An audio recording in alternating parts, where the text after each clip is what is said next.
वालेकुम। तो इस वीडियो के अंदर हम लोग अपना सिस्टम्स का पार्ट स्टार्ट करेंगे।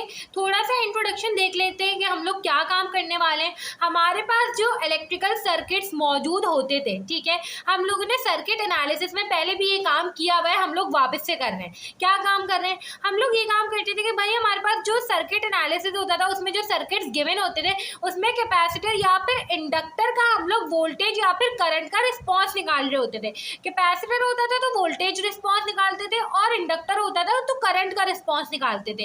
और हमारे पास दो तरीके के रिस्पॉन्स हुआ करते थे।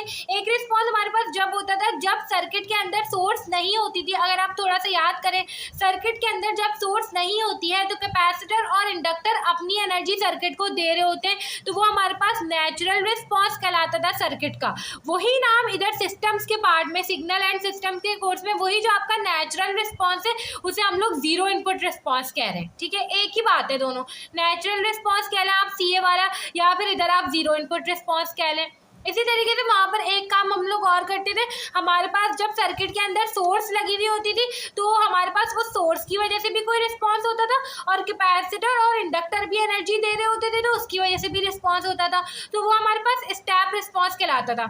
यहाँ पे वो जीरो स्टेट रिस्पॉन्स कहलाता है। ठीक है, तो इसी तरीके से बस डिफरेंट नाम है। अभी हम सबसे पहले नेचुरल रिस्पॉन्स की बात करें, मतलब ऐसे सर्किट्स को देखा करेंगे जहाँ पे हमारे पास सोर्स नहीं लगी हुई होगी। ठीक है, तो आपने सिंपल क्या करना है, सोर्स नहीं लगी हुई होती थी तो हम t = 0 पर पहले काम करते थे। हमारे पास उसकी इक्वेशन कुछ ऐसी होती थी।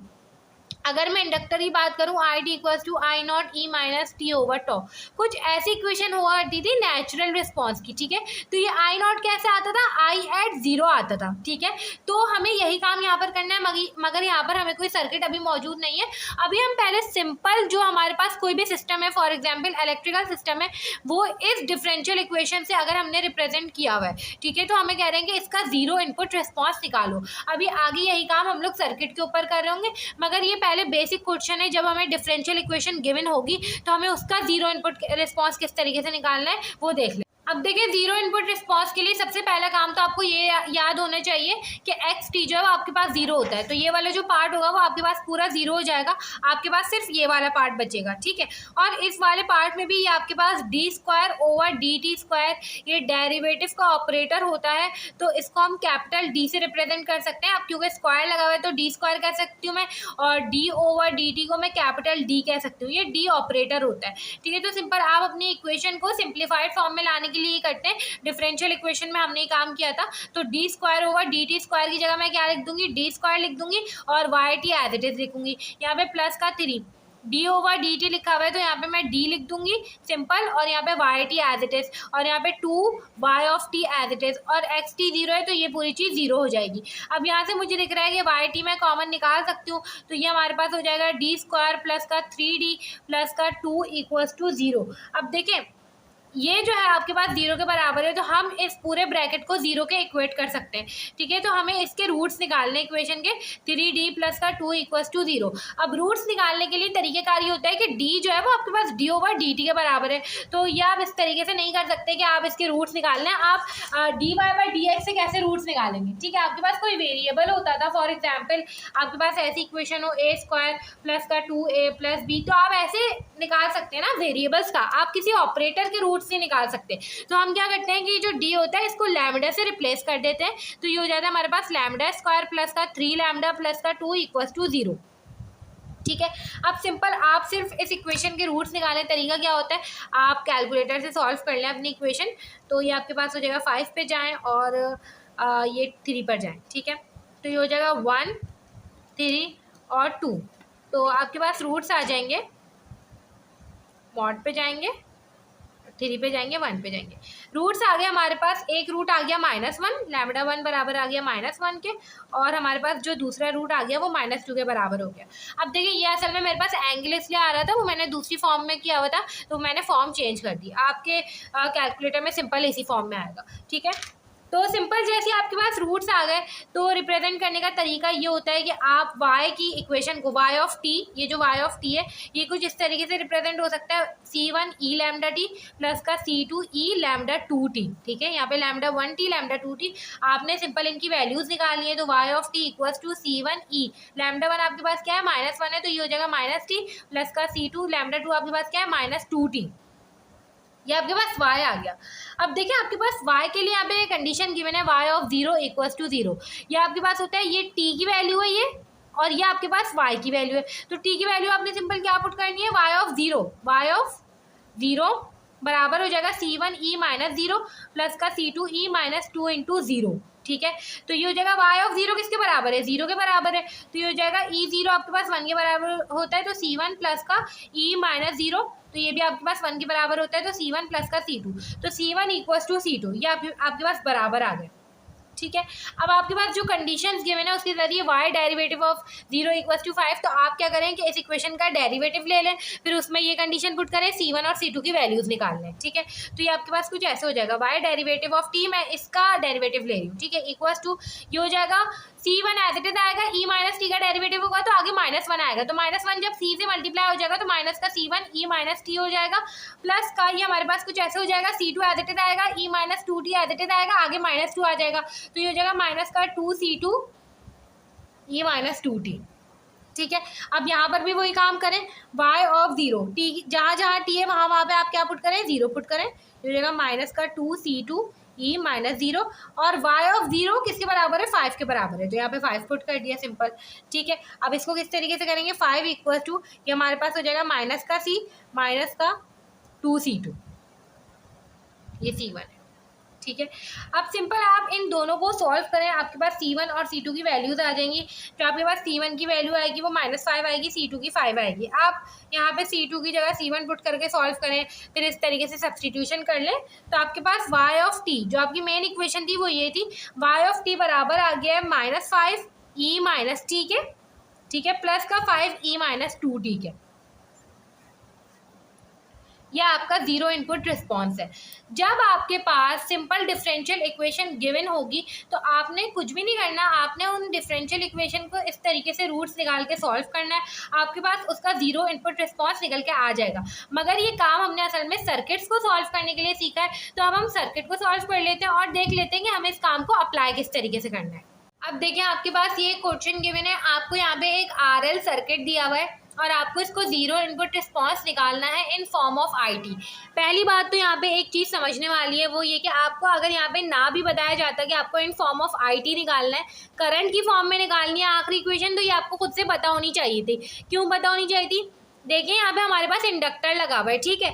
जब भी आपके पास इंडक्टर होगा तो आप करंट की फॉर्म में इक्वेशन निकाला करेंगे, मतलब आपका जो रिस्पॉन्स होगा सर्किट का वो आप करंट की फॉर्म में निकालते हैं। और जब भी आपका कैपेसिटर लगा हुआ होता है तो आप अपना रिस्पॉन्स जो है वो वोल्टेज की फॉर्म में निकालते हैं। वजह ये होती है कि आपके पास जो इंडक्टर का करंट होता है वो स्लोली चेंज होता है, क्योंकि इंडक्टर करंट को चेंज होने से रोक रहा होता है, ठीक है। जब फास्ट चेंजेस आते हैं सर्किट के अंदर तो जो चीज़ स्लो चेंज हो रही है उसके रिस्पेक्ट में रिस्पॉन्स देखना ज़्यादा आसान है। अगर कोई एक चीज़ है जो अगले ही सेकंड बिल्कुल चेंज हो गई तो आप अगर उसका रिस्पॉन्स निकालेंगे तो वो तो एरर वाला रिस्पॉन्स आएगा, ठीक है। तो इसलिए हम लोग इंडक्टर का हमेशा करंट का रिस्पॉन्स निकालते हैं और वोल्टेज का हमेशा हम लोग कैपेसिटर का हमेशा वोल्टेज का रिस्पॉन्स निकालते हैं, क्योंकि कैपेसिटर का करंट जल्दी चेंज होता है चार्जिंग और डिस्चार्जिंग की वजह से, ठीक है। तो ये काम आपको पहले ही पता होना चाहिए कि आपने यहाँ पे करंट की फॉर्म में निकालना है, अगर आपको सवाल में ये ना भी बताया जाए। दूसरी बात ये कि यहाँ पे आपको इसका 0 इनपुट रिस्पॉन्स निकालना है, मतलब t@0 आपने सारा काम करना है। t@0 से मुराद ये है कि t@0 पर ये स्विच यहाँ पर जा चुका होगा तो सर्किट कंप्लीट हो चुका होगा। तो आपके पास ये कुछ इस तरीके से हो गया होगा, ठीक है। अब देखें आपके पास यहाँ पे कोई ना कोई करंट फ्लो कर रहा है, ठीक है। आपके पास सीरीज में करंट सेम होता है और वोल्टेज डिफरेंट होता है, ठीक है। तो एक लूप बना हुआ है यहाँ पे, आप लूप में क्या अप्लाई करते हैं KVL अप्लाई करते हैं इक्वेशन निकालने के लिए। आपके पास CA में ये डेरिवेशन हुई थी चैप्टर नंबर 7 में अलेक्जेंडर की, ठीक है। सिंपल आपके पास जो RL की डेरिवेशन थी उसमें आपके पास एक लूप बन रहा था, क्योंकि यहाँ पे सीरीज में आपके पास वोल्टेज डिफरेंट होता है, ठीक है। इसी तरीके से जो कैपेसिटर वाला सर्किट था वो कुछ ऐसे बना हुआ होता है, यहाँ पे ये कैपेसिटर लगा हुआ है, ये नीचे से ग्राउंड होता है, ये आपके पास नोड बन रही होती है, यहाँ पे वोल्टेज सेम होता है, करंट डिफरेंट होता है, इसलिए यहाँ पे KCL लगता है। यहाँ पे वोल्टेज डिफरेंट है इसलिए यहाँ पे KVL लग रहा है, ठीक है। अब एक वोल्टेज यहाँ का है, वोल्टेज की फॉर्म में आप इक्वेशन बनाते हैं तो यहाँ से ज़रूर जा रहा होगा करंट, तो यहाँ से ये वोल्टेज R का क्या हो जाएगा, VRT, ठीक है। मतलब मैंने रेजिस्टर के वोल्टेज को VRT से डिनोट कर दिया और इंडक्टर के वोल्टेज को हम लोग VLT कह सकते हैं, तो ये हमारे पास हो जाएगा प्लस का VLT इक्वल्स टू 0, ठीक है। अब देखिए VRT किसके बराबर हो जाएगा, हमें BEE से पता है कि V इक्वल्स टू IR होता है रेजिस्टर के लिए, ठीक है। तो ये हमारे पास R और I हो जाएगा, मगर क्योंकि यहाँ पे सारी चीज़ें हम T के रिस्पेक्ट में लिख रहे हैं तो ये I ऑफ T हो जाएगा, प्लस का इंडक्टर के वोल्टेज के लिए आप ये फॉर्मूला नहीं लिख सकते, आपको दो फॉर्मूला पहले से पता होने चाहिए, इंडक्टर के वोल्टेज का और कैपेसिटर के करंट का, ठीक है। इंडक्टर के वोल्टेज का फॉर्मूला होता है LdI/dt, कैपेसिटर का होता है CdV/dt। ये फॉर्मूलाज हमेशा जब भी आप वोल्टेज निकालते हैं इंडक्टर का तो हमेशा यही फॉर्मूला यूज़ होता है, जब भी आप करंट निकालते हैं कैपेसिटर का तो हमेशा यही फॉर्मूला यूज़ होता है, ठीक है। तो ये हो जाएगा आपके पास LdI/dt, मगर क्योंकि सारी चीज़ें विथ रिस्पेक्ट टू टी लिख रहे हैं तो यहाँ पे आई भी विथ रिस्पेक्ट टू टी लिखेंगे, ठीक है।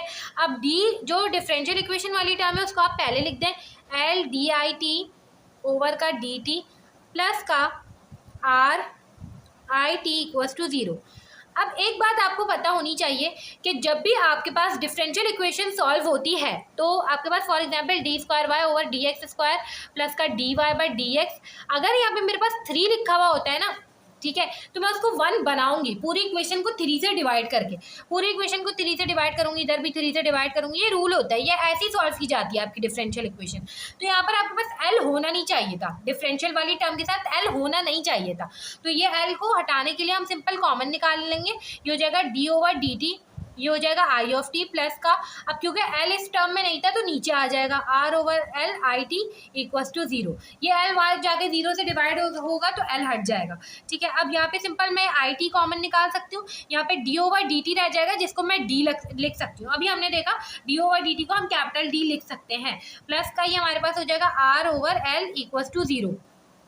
अभी हमने जब पिछला क्वेश्चन किया था तो हमने देखा था यहाँ पे कोई ना कोई टी का फंक्शन होता था, यहाँ पे एक पूरी इक्वेशन बन रही होती थी d² प्लस का 3d प्लस का 4, हम उसको 0 के इक्वेट करके रूट्स निकाला करते थे, तो ये IT मेरे पास बराबर हो जाएगा CE लैम्डा टी के, ये लैम्डा हमें निकालना होता था इस ब्रैकेट के जरिए, अभी पहला वाला क्वेश्चन करा है, ठीक है। तो D प्लस का RL मैं इस इक्वेशन से कह सकती हूँ कि 0 के बराबर है, बिल्कुल कह सकती हूँ, तो D मेरे पास बराबर हो जाएगा, अब क्योंकि रूट्स निकालना है तो D जो है मैं उसको लैम्डा से रिप्लेस करूंगी, लैम्डा मेरे पास बराबर हो जाएगा माइनस का R/L के, तो यहाँ से मैं पुट कर सकती हूँ IT equals to CE minus R/LT। अब C की वैल्यू मुझे निकालनी है, इसके लिए मुझे यहाँ पे कंडीशन गिवन है I@0, मतलब I@0 बराबर है 5 के, तो ये जगह I@0 मतलब यहाँ पे T की जगह 0 पुट होगा, तो T की जगह 0 पुट होगा तो ये पूरी टर्म तो 0 हो जाएगी, I@0 5 के बराबर है, तो CE0 1 के बराबर होता है, C की वैल्यू आपके पास 5 आ गई, ठीक है। सिंपल यहाँ पे पुट करें, IT बराबर आ जाएगा आपके पास 5E माइनस R/LT। तो ये आपके पास करंट की इक्वेशन आ गई, मतलब आपने इस सर्किट के लिए अपने करंट का रिस्पांस निकाल लिया है, आप इसको ग्राफ की सूरत में भी रिप्रेजेंट कर सकते हैं। इसका मतलब ये है, इस इक्वेशन का मतलब क्या है, सीए में हम लोग ये इक्वेशन पढ़ा करते थे IT equals to I0 E minus T over tau, है ना। तो इसका मतलब ये होता था कि T@0 पर, मतलब जब आपकी सोर्स फॉर एग्जांपल आप ये अज्यूम करें, मैं थोड़ा सा अगर आपको बताऊं, आप ये अज्यूम करें इस सर्किट में पहले से सोर्स लगी हुई थी और वो कोई ना कोई करंट पास कर रहा था, जैसे ही सोर्स हटी है तो आपके सर्किट का करंट शुरू में था 5, ये इक्वेशन आपको ये बता रही है कि I@0 पर जैसी सोर्स हटी तो आपके जो सर्किट है उसका करंट था 5। अब हमेशा 5 रहेगा क्या इस सर्किट का करंट, बिल्कुल भी नहीं, सोर्स तो हट गई, अब वो जो 5 है वो आहिस्ता आहिस्ता कम होता रहेगा, और वो 5 कहाँ से आ रहा है, फौरन तो बंद हो जाना चाहिए था सर्किट सोर्स के हटने की वजह से, फौरन बंद नहीं होगा, आपके पास इंडक्टर था, जैसी सोर्स लगी हुई थी तो इंडक्टर ने अपने अंदर जो एनर्जी स्टोर कर ली, तो इंडक्टर की एनर्जी शुरू में 5 है, इसका करंट शुरू में 5 है, अब ये 5 सर्किट को देता जा रहा है, ये रेजिस्टर एब्जॉर्ब करता जा रहा है, तो ये 5 कम होते होते होते होते होते होते एक टाइम जीरो हो जाएगा। तो ये जो इक्वेशन है ये हमें ये बता रही है कि शुरू में आपका जो करंट है वो 5 है, ठीक है। तो हमारे पास अगर मैं ग्राफ प्लॉट करूँ तो एसी के ग्राफ में हमेशा जो एक्स एक्सिस होता है वहाँ पे टाइम प्लॉट होता है, और हमेशा वाई एक्सिस पे कोई ना कोई क्वांटिटी प्लॉट होती है, चाहे वो करंट हो या वोल्टेज हो। तो यहाँ पे करंट है तो मैंने करंट बनाया। तो इस इक्वेशन का मतलब ये है कि जब आपका टी जो है वो जीरो है, मतलब जब आपकी सोर्स हटी है, टी जीरो है, टी जीरो मतलब इधर, तो आपका करंट 5 है। E minus R over L T, अब ये E माइनस एक्सपोनेंशियल डिके होगा, मतलब अब ये इस फॉर्म में कम होना शुरू होगा, एक्सपोनेंशियल की फॉर्म में कम होना शुरू होगा इस सर्किट का करंट, और एक वक्त पे ये क्या हो जाएगा, जीरो हो जाएगा, इधर आकर जीरो हो गया, ठीक है। तो ये हमारे पास इसका मतलब होता है, ये एक्सपोनेंशियल डिके की इक्वेशन है जो यहाँ पे आई है। तो ये इसका ग्राफ है, इस तरीके से हमें इसके क्वेश्चंस को सॉल्व करना पड़ता है। अब हम नेक्स्ट वीडियो में जो दूसरा क्वेश्चन होगा उसको सॉल्व कर रहे होंगे।